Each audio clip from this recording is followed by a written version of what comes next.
আফজালুস সিয়াম বাদা রমাজান শাহরুল্লাহিল মুহাররম। রমাজানের পরে সর্বোত্তম সিয়াম হচ্ছে মুহাররম মাসের সিয়াম। আফজালুস সালাতি বাদাল ফরিজাতি সালাতুল লাইল। আর ফরজ সালাতের পরে সর্বোত্তম সালাত হচ্ছে তাহাজ্জুদের সালাত।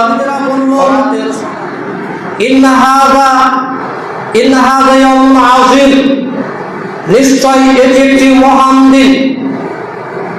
আনজালাল্লাহু ফীহি মূসা ওয়া কাওমাহু, এদিনে আল্লাহ সুবহানাহু ওয়া তাআলা মূসা ও তার কওমকে নাজাত দিয়েছিলেন।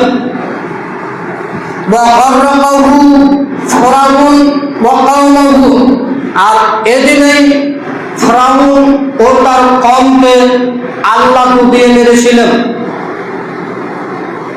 ফাসামা মূসা শুকরান, মূসা আলাইহিস সালাম শুকরিয়া হিসাবে আশুরার মুহররমের সিয়াম পালন করেছিলেন।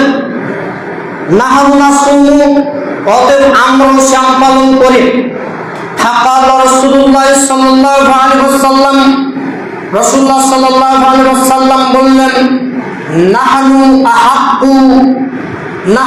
আহাক্কু বিআওলা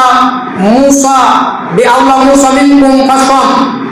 রাসূলুল্লাহ সাল্লাল্লাহু আলাইহি ওয়াসাল্লাম বললেন, আমরাই মূসা আলাইহিস সালামের আদর্শের অধিক হকদার, অধিক দাবিদার। সঙ্গে সাথী, আমি আশুরায়ে মুহররমের সিয়াম পালন করি, তোমরাও আশুরায়ে মুহররমের সিয়াম পালন করো। ঈদ খ্রিস্টানদের বিরোধিতা করো, সব কাজে বলেছেন। ঈদ খ্রিস্টানদের বিরোধিতা করো, সব কাজে বলেছেন। রাসূল সাল্লাল্লাহু আলাইহি ওয়াসাল্লাম বলেছেন, তোমরা দাড়ি ছেড়ে দাও, মসজিদকে ছোট করে দাও। আর আমরা দাড়ি কেটে নিয়েছি, মসজিদকে ছেড়ে দিয়েছি। ইয়াউমু আশুরা, আজ আশুরার দিন। ওয়ালাম ইয়াকতুবিল্লাহি আলাইকুম সিয়ামাহু, এদিনের সিয়াম আল্লাহ তোমাদের উপর ফরজ করেননি। ওয়ানা সায়েম, তবে আমি সিয়াম রেখেছি। মুহাম্মদ সাল্লাল্লাহু আলাইহি ওয়াসাল্লাম বলছেন যে এই মুহররমের সিয়াম আল্লাহ তোমাদের উপর ফরজ করেননি। ওয়ানা সায়েম, তবে আমি মুহাম্মদ সাল্লাল্লাহু আলাইহি ওয়াসাল্লাম সিয়াম রেখেছি। ফামান শাআ ফালিয়াসুম, যে ব্যক্তি ইচ্ছা আশুরায়ে মুহররমের সিয়াম পালন করবে। ওয়ামান শাআ ফালিফতির, যে ব্যক্তি ইচ্ছা তারপরে মাথাটা কেটে নেওয়ার পরে ওবাইদুল্লাহ ইবনে জিয়াদ একটা কাঠি নিয়ে হুসাইন রাদিয়াল্লাহু তাআলা আনহুর নাকের মধ্যে ঘোচাচ্ছিলেন আর তারিফ করছিলেন। মানে হুসাইন রাদিয়াল্লাহু তাআলা আনহুর চেহারা এবং রাসূলের চেহারার তো ফটোকপি, খুব হুবাহু একেবারে দেন। তো আনাস রাদিয়াল্লাহু তাআলা আনহু তিনি না দেখতে পেরে তিনি বলছেন যে আপনি এভাবে ঘোচাচ্ছেন, আমি রাসূলকে দেখেছি এই ঠোঁটের ভিতরে আমি চুমুন করতে দেখেছি, আর আপনি এভাবে তাকে ঘোচাতে আছেন, আপনি এটা করিয়েন না। আমি রাসূলকে দেখেছি বারবার এই জায়গাতে তিনি চুম্বন করছিলেন হুসাইন রাদিয়াল্লাহু তাআলা আনহুকে, আমি বারবার দেখেছিলাম এই জায়গাতে তিনি চুম্বন করছিলেন, আর তুমি এই জায়গাটি কাঠি দিয়ে ঘোচাচ্ছ।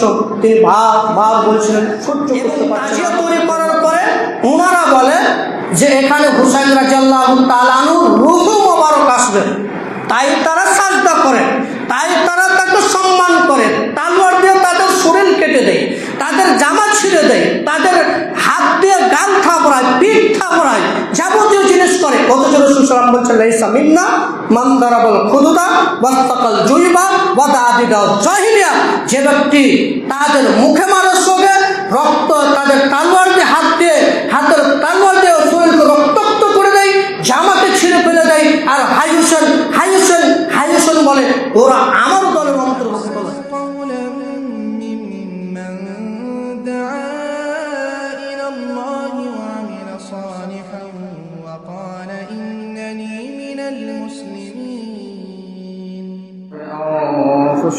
ومن سيئات أعمالنا، من يهده الله فلا مضل له ومن يضلل فلا هادي له، وأشهد أن لا إله إلا الله وحده لا شريك له، وأشهد أن محمدا عبده ورسوله، فإن خير الحديث كتاب الله وخير الهدى هدى محمد صلى الله عليه وسلم وشر الأمور محدثاتها وكل محدثة بدعة وكل بدعة ضلالة وكل ضلالة في النار. أعوذ بالله من الشيطان الرجيم. إن الله لا يستحيي أن يضرب مثلا بعوضة فما فوقها فأما الذين آمنوا فيعلمون أنه الحق من ربهم وأما الذين كفروا فيقولون ماذا أراد الله بهذا مثلا يضل به كثيرا ويهدي به كثيرا وما يضل به إلا الفاسقين. عن أبي هريرة رضي الله تعالى عنه قال قال رسول الله صلى الله عليه وسلم أفضل الصيام بعد رمضان شهر الله المحرم وأفضل الصلاة بعد الفريضة صلاة الليل. হাদিস। উপস্থিত সম্মানীয় মসজিদের মুসল্লি, প্রশংসা একমাত্র আল্লাহ সুবহানাহু ওয়া তাআলার জন্য, তারই আমরা প্রশংসা করি, সকলে বলি আলহামদুলিল্লাহ। আখির নবী মুহাম্মদ সাল্লাল্লাহু আলাইহি ওয়াসাল্লামের উপর দরুদ ও সালাম নাযিল হোক। আল্লাহুম্মা সাল্লি আলাইহি আল্লাহুম্মা বারিক আলাইহি। আজকের আলোচনার বিষয় হচ্ছে আশুরায়ে মুহররম। এই আশুরায়ে মুহররমের সম্পর্কে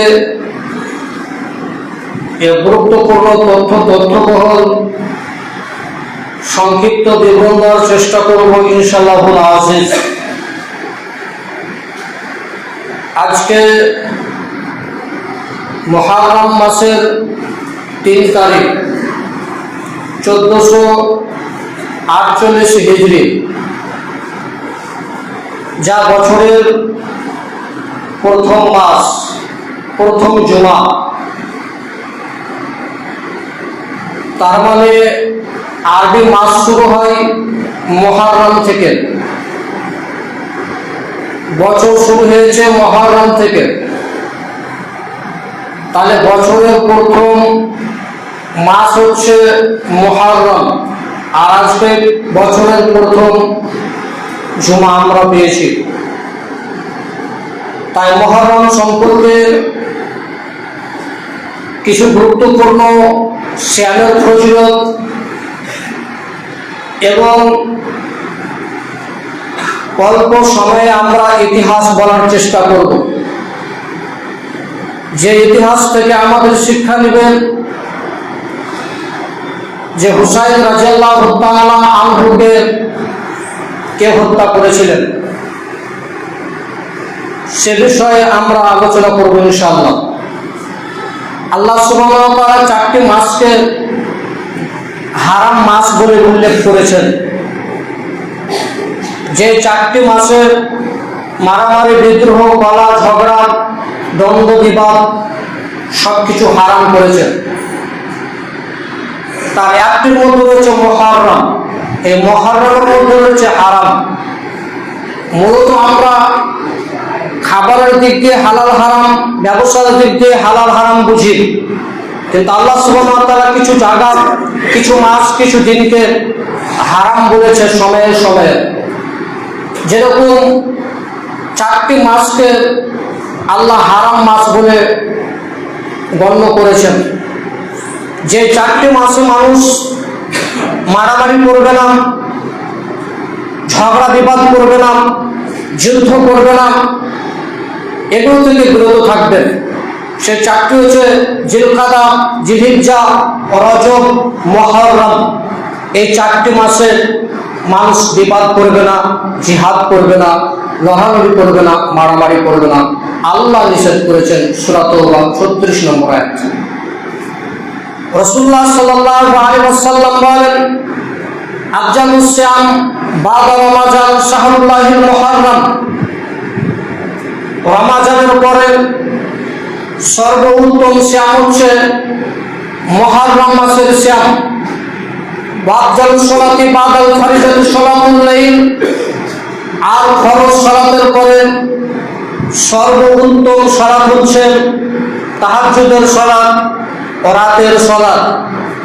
তার মানে রমাজানের পরে সর্বোত্তম সিয়াম হচ্ছে মুহররমের সিয়াম, আশুরার সিয়াম, যা আমরা এই মাসে পালন করব, যা আমরা এই মাসে আশুরায়ে মুহররমের সিয়াম পালন করার জন্য আমরা প্রস্তুতি নিব।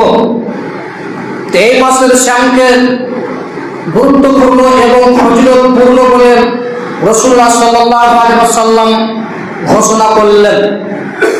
এবং এই হাদিসে আরো বললেন, ফরজ সালাত করার পরে সর্বোত্তম সালাত হচ্ছে রাতের সালাত, যা মানুষ অনেকে উদাসীন করতে চায় না, অথচ রাত্রে সালাত আদায় করলে আল্লাহর কাছে কান্নাকাটি করে কিছু চাইলে আল্লাহ তা পূরণ করে দেন। আয়েশা রাদিয়াল্লাহু তাআলা আনহা বলেন, জাহিলি যুগের কুরাইশগণ আশুরার সিয়াম পালন করত।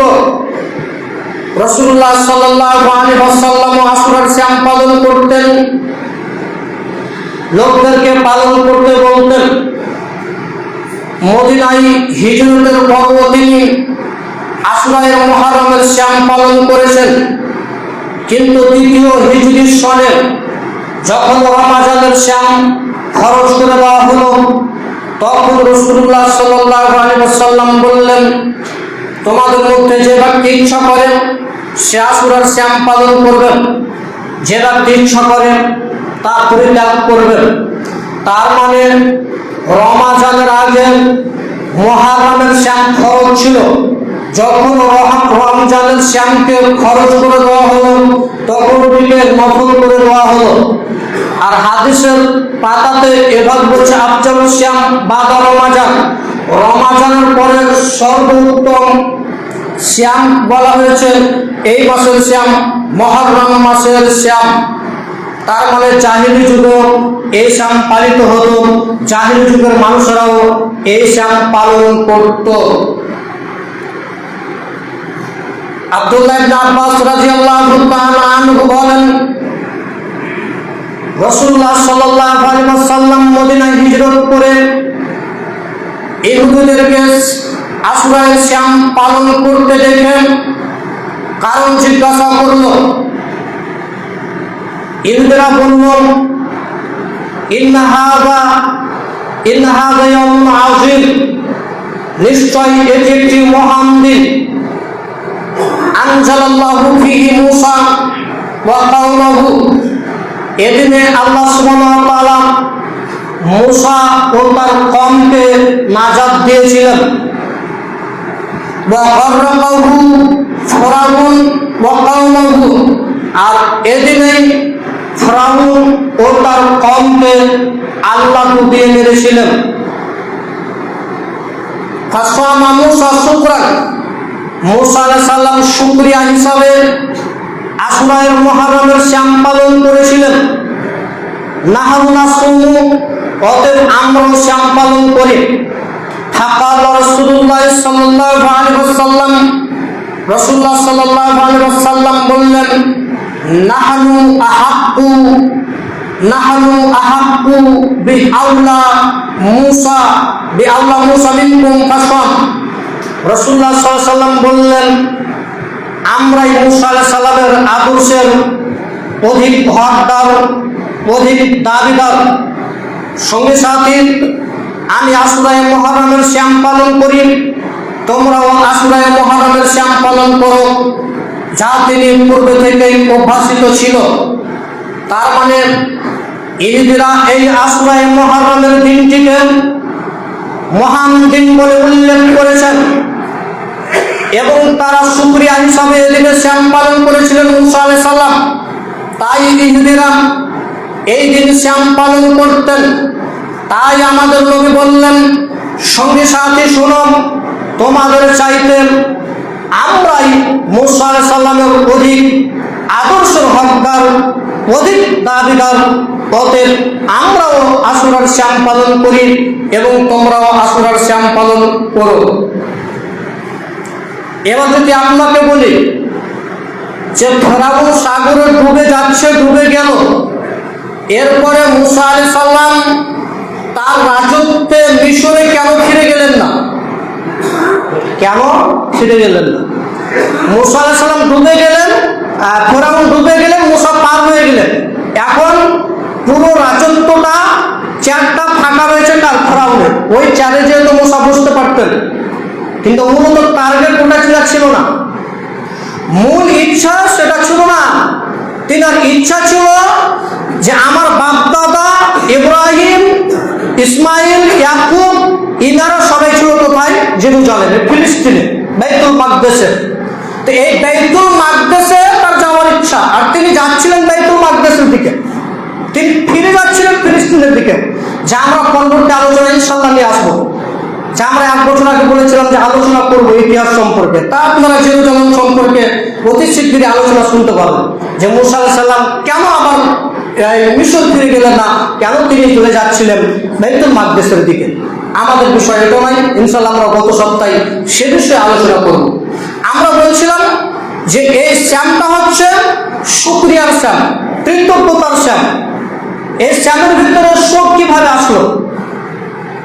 এই শ্যামের ভিতরে কান্না কিভাবে আসলো? কান্নার কোন স্মৃতি এই শ্যামের ভিতরে, এই মুহররমের মধ্যে নেই। শোকের কোন স্মৃতি এই মুহররম মাসের নেই।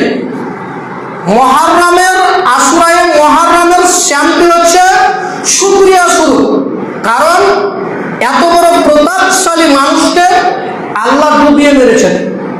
জানার অর্থ কুমরাল, আপনি কুমরালের কথা বলছেন, আমি সব থেকে বড় আল্লাহ। এত বড় বাদশাকে, এত বড় শাসককে, এত বড় জালেমকে আল্লাহ ডুবিয়ে মেরেছিলেন। এর কারণে মুসা মুহররম আশুরায়ে মুহররমের শ্যাম পালন করেছিলেন। তো এখানে কান্না বা শোকের স্মৃতি আসলো কোথায়? আসলে ইতিহাস গন্ডগোল হয়েছে। যেদিন হুসাইন রাদিয়াল্লাহু তাআলা আনহু কারবালার প্রান্তে মর্মান্তিকভাবে হত্যা করা হয়েছিল, সেদিনও ছিল 10 মুহররম।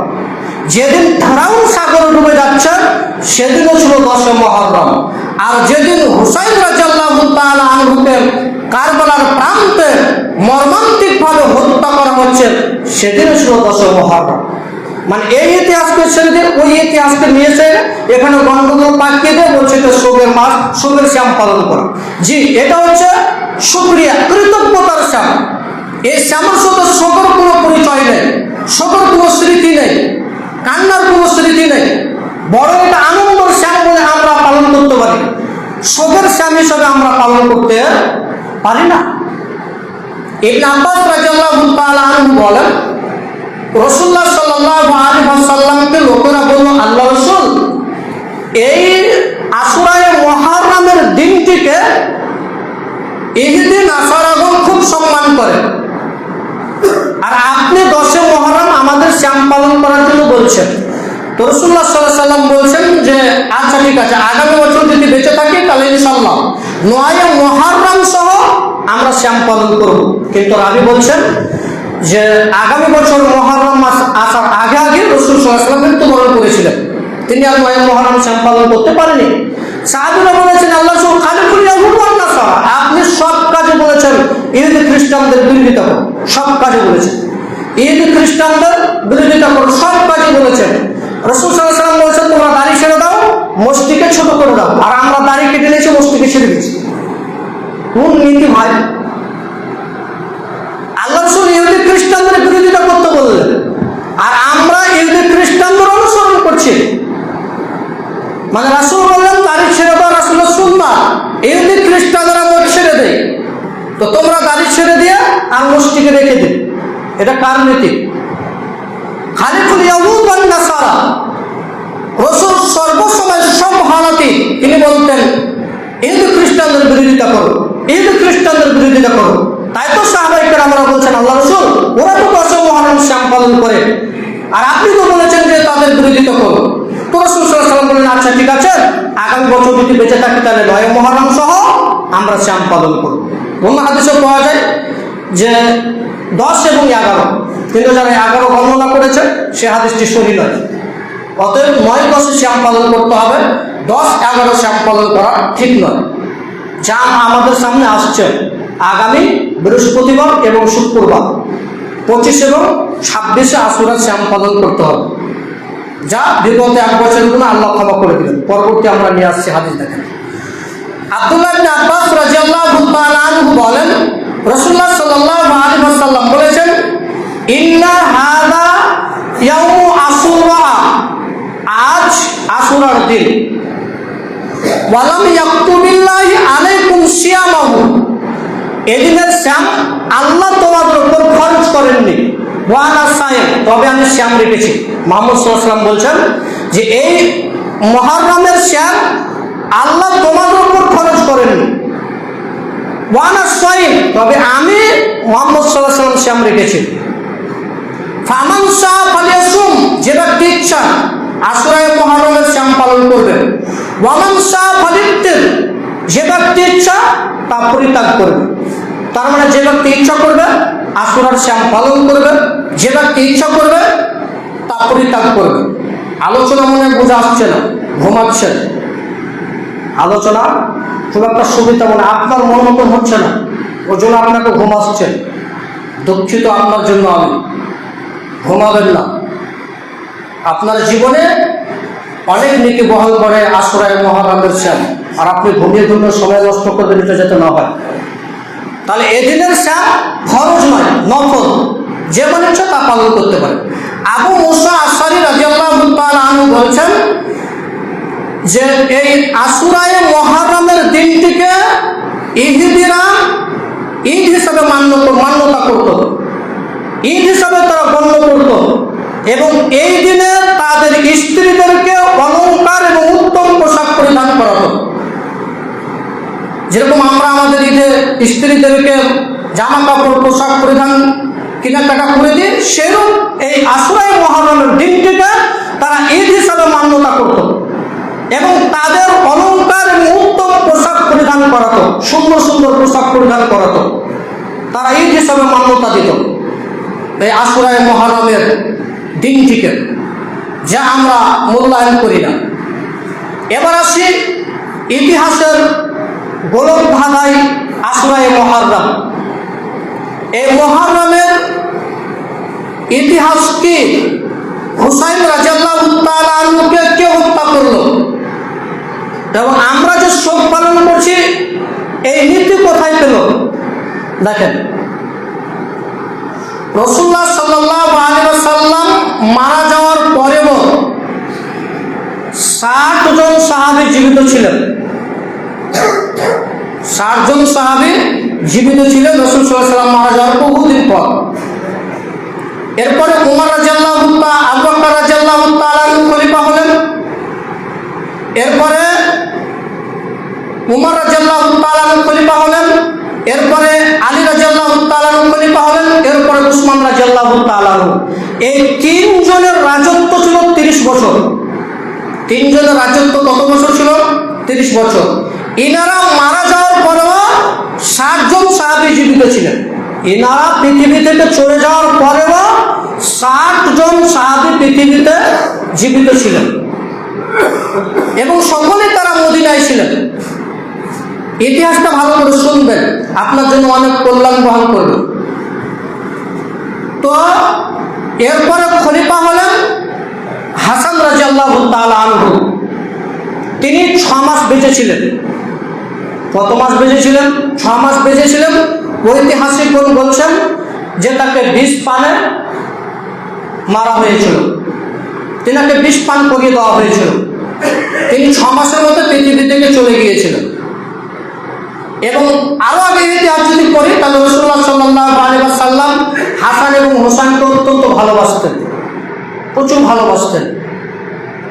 আল্লাহ রাসূল সাল্লাল্লাহু আলাইহি ওয়াসাল্লাম বলেছেন যে পৃথিবীতে দুটি ফুল, দুটি সুগন্ধি হচ্ছে হাসান এবং হোসেন। তিনি অত্যন্ত ভালোবাসতেন এবং আল্লাহকে বলেছিলেন, আল্লাহ আমি হাসান হোসেনকে ভালোবাসি, তুমি তাকে ভালোবাসো। এবং এ কথাও তিনি বলেছিলেন যে আল্লাহ যে ব্যক্তি হাসান এবং হোসেনকে ভালোবাসেন, আল্লাহ তুমি তাকেও ভালোবাসো। যে ব্যক্তি হাসান এবং হোসেনকে ভালোবাসে, আল্লাহ তুমি তাকেও ভালোবাসো। তিনি খুব ভালোবাসতেন। মুহাম্মদ সাল্লাল্লাহু আলাইহি ওয়াসাল্লাম একদা মসজিদুল নববীতে আলোচনা করছেন, তো আল্লাহ রাসূল বলছেন যে সাহাবায়ে কেরাম দেখো তো হাসান হোসেন কোথায় আছে, মানে দুটো ঘাম, দুটো ফুল, দুটো সুগন্ধি হচ্ছে হাসান হোসেন। এবং মুহাম্মদ সাল্লাল্লাহু আলাইহি ওয়াসাল্লাম রূপু অবস্থায় থাকলে তিনি তার ঘাড়ে চেপে নিতেন এবং মুহাম্মদ সাল্লাল্লাহু আলাইহি ওয়াসাল্লাম সাজদা অবস্থায় চেপে নিতেন। কখনো তিনি বিরক্ত বোধ করেননি এক মুহূর্ত জন্য। সেই হুসাইন রাদিয়াল্লাহু তাআলা কারবালার প্রান্তে মর্মান্তিকভাবে হত্যা হয়েছে। তো আলীকে যখন হাসান রাদিয়াল্লাহু তাআলাকে 6 মাস রাজত্ব করার পরে 20 পানে তাকে মেরে দেওয়া হয়েছিল। এরপরে খলিফা হলেন মুয়াবিয়া রাদিয়াল্লাহু তাআলা আনহু। এরপরে খলিফা হলেন মুয়াবিয়ার ছেলে ইয়াজিদ। মুয়াবিয়ার ছেলে ইয়াজিদ খলিফা হলেন। এবার এখান থেকে ইতিহাস বুঝবেন। এবার ইয়াজিদ যখন খলিফা নিযুক্ত হলো তখন 60 জন সাহাবী জীবিত ছিলেন। 56 জন সাহাবী ইয়াজিদকে খলিফা হিসাবে মেনে নিয়েছিলেন। 4 জন সাহাবী ইয়াজিদকে খলিফা হিসাবে মানেনি। তার কিছু পরে আরো 2 জন সাহাবী ইয়াজিদকে খলিফা হিসেবে মেনেছিলেন, মানে 58 জন সাহাবী ইয়াজিদকে খলিফা হিসেবে মেনে নিয়েছিলেন। 2 জন সাহাবী মানেননি, আব্দুল্লাহ ইবনে জুবাইর, হুসাইন ইবনে আলী, এই 2 জন মানেননি। এবং আব্দুল্লাহ ইবনে উমর, আব্দুল্লাহ ইবনে আব্বাস এবং আরো যে 58 জন সাহাবী, ইনারা বলছিলেন যে আপনি ইয়াজিদকে খলিফা হিসেবে মেনে নিন, মুসলমানদের ভিতরে বিভক্ত ফিরকা সৃষ্টি না করে ভালো। তো আব্দুল্লাহ ইবনে জুবাইর এবং হুসাইন ইবনে আলী তিনি মানেননি। এবার তিনি মদিনা থেকে মক্কায় চলে আসলেন। সকল সাহাবী থাকলেন মদিনায়। আর আব্দুল্লাহ ইবনে জুবাইরের ছেলে আব্দুল্লাহ, হুসাইন ইবনে আলীর ছেলে হুসাইন, ইনারা চলে গেলেন মক্কায়। যখন এনারা মক্কায় চলে গেলেন তো কুফার মানুষ হুসাইন রাদিয়াল্লাহু তাআলা আনহুকে ডাকছেন যে আপনি আমাদের নিকটে আসেন, আপনাকে আমরা খলিফা হিসাবে নির্বাচন করব, খলিফা হিসাবে মান্যতা দেব। মিনিমাম 150 মতন চিঠি এসেছিল হুসাইন রাদিয়াল্লাহু তাআলা আনহুর কাছে যে আপনি আসেন, হাজার হাজার মানুষ আপনাকে খলিফা হিসাবে, রাজা হিসাবে মান্যতা দেবে, আমরা মেনে নেব। তো হুসাইন রাদিয়াল্লাহু তাআলা যখন মক্কা আসলেন তো বিষয়টাকে পরিষ্কার করার জন্য মুসলিম বিন আকিলকে, তার চাচাতো ভাইকে কুফায় পাঠালেন যে বিষয়টা কি বলতে চাইছে কুফার মানুষ। সাহাবায়ে কেরামরা কিন্তু বলেছিলেন কুফার মানুষ ভালো লাগে, গাদ্দার।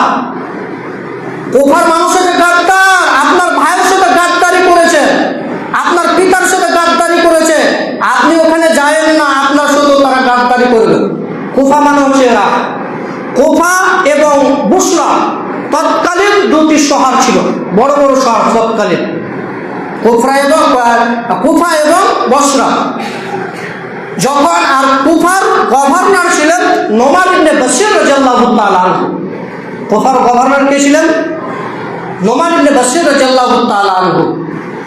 যখন মুসলিম বিন আকিলকে কুফায় পাঠালো, কুফায় যে দেখলো যে 12 থেকে 18,000 মানুষ হুসাইন রাদিয়াল্লাহু তাআলা আনহুকে খলিফা হিসাবে মেনে নেওয়ার জন্য আহ্বান করছে। 12 থেকে 18,000 মানুষ হুসাইনকে খলিফা হিসাবে মেনে নেবেন।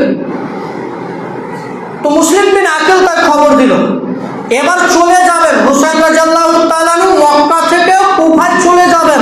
সে সময় কিন্তু আব্দুল্লাহ ইবনে উমর এবং আব্দুল্লাহ ইবনে আব্বাস, আবু বকরের ছেলে আব্দুর রহমান, এনারা কিন্তু মানা করছেন আপনি যায়েন না। তো আব্দুল্লাহ ইবনে উমর এক পর্যায়ে বলছিলেন যে আপনি কুফাতে যায়েন না। তখন তিনি বলছেন না, কুফাতে আমি যাবই। তখন তিনি বলেছিলেন যে আল্লাহর রাস্তায় সঁপে দিলাম নিহত ব্যক্তি হিসাবে।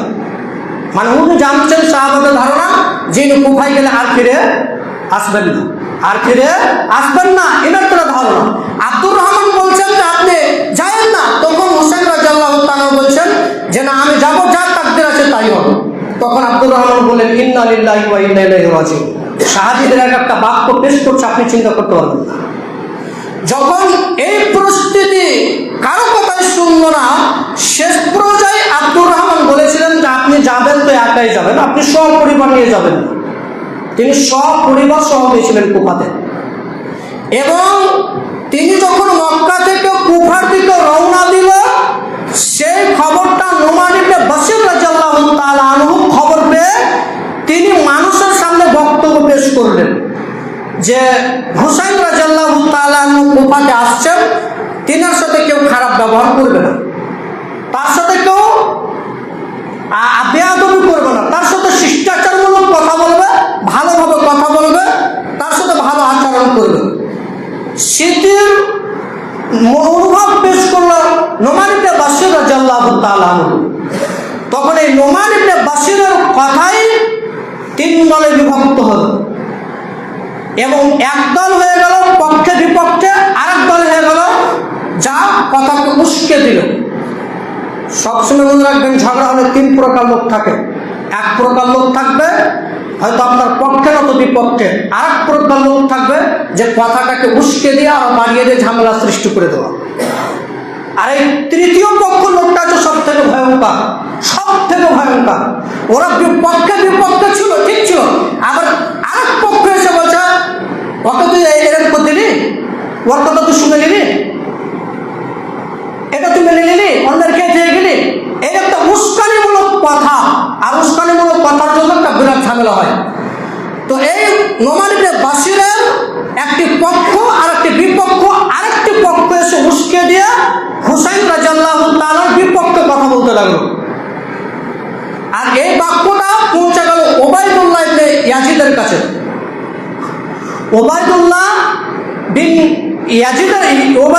জিয়াদের কাছে যখন পৌঁছে গেল, তখন এই নুমান ইবনে বাশির রাদিয়াল্লাহু তাআলা আনহুকে কুফা থেকে সরিয়ে দিলেন।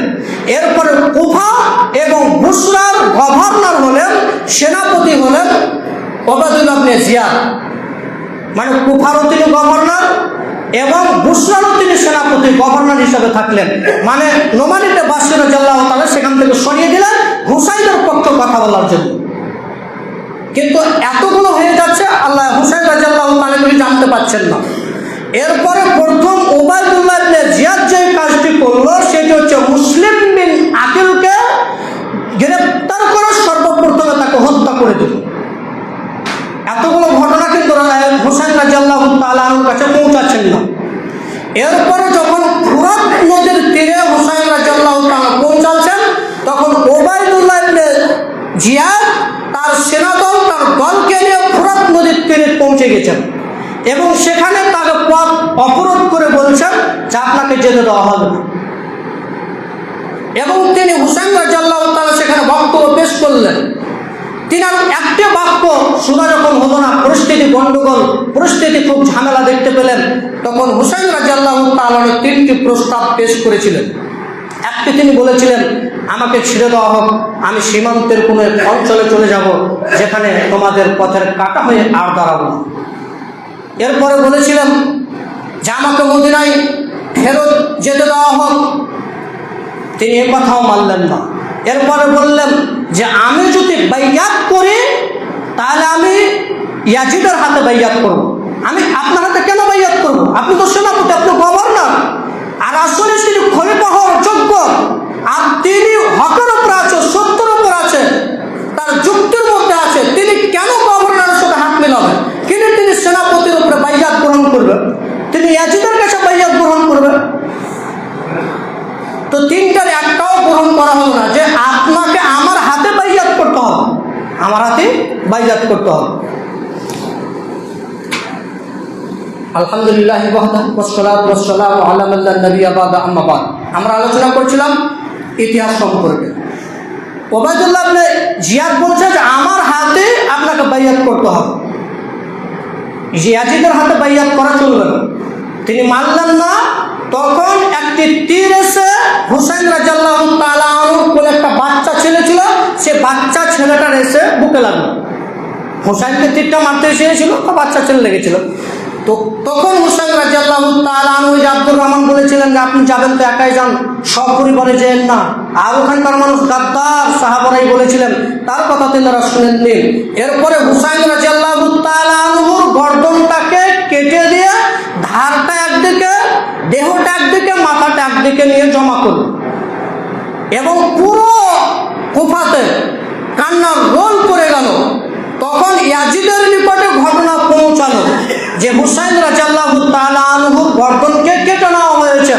তখন ইয়াজিদ বলেছিলেন যে ওবায়দুল্লাহ ইবনে জিয়াদ শুনুন, আমি হুসাইন রাদিয়াল্লাহু তাআলা আনহুর গর্দন কাটতে বলিনি, আল্লাহ এরকম লানত করো, আমি এ কথা বলিনি, এর বিচার তুমি করিও, এর বিচার তুমি করো আল্লাহ, আমি এই ব্যক্তিকে বলিনি হুসাইনের গর্দন কাটতে।